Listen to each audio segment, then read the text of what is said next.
મારું નામ દિલીપભાઈ વોરા છે। હું મહુડી પ્લોટ વિસ્તારમાં રહું છું અને અવારનવાર ક્યાંક ક્યાંક મને એવું દેખાય કે ભાઈ આ ફોલ્ટ છે, એટલે હું કહેતો હોય વિડીયો મારફતે। આ વખતે હું જ્યારે આ શેરીમાં નીકળું, હું એ વિસ્તારમાં રહું છું। આપણે મહુડી પ્લોટ બાપા સીતારામ ચોકથી આગળ એ રોડ બનાવેલો છે, આરસીસી રોડ। એ રોડ ઉપર મારું ઘર આવે, રેસિડેન્ટ આવે।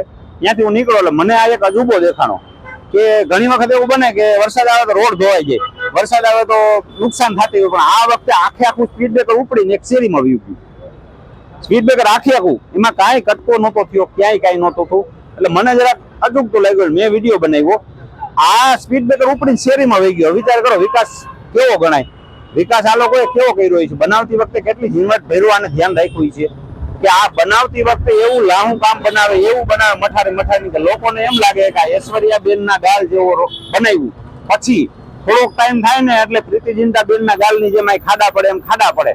પછી મહિનાથી પછી તમે ઈ જ રોડ ઉપર, ઈ જ જગ્યા ઉપર જાઓ ને એટલે ઓમપુરી અથવા અમારા જાદવ બાબાના ગાલની જેમ લીવડિયા પડી જાય। ત્યાં મોટરસાયકલ હાલે ને હાલીને જાવ તો રોડા આવે એવું થઈ જાય। આવું પોકળ કામ છે રાજકોટ કોર્પોરેશન નું। એટલે ખાવામાં થોડું ઓછું રાખો ને કામમાં થોડું ધ્યાન આપો।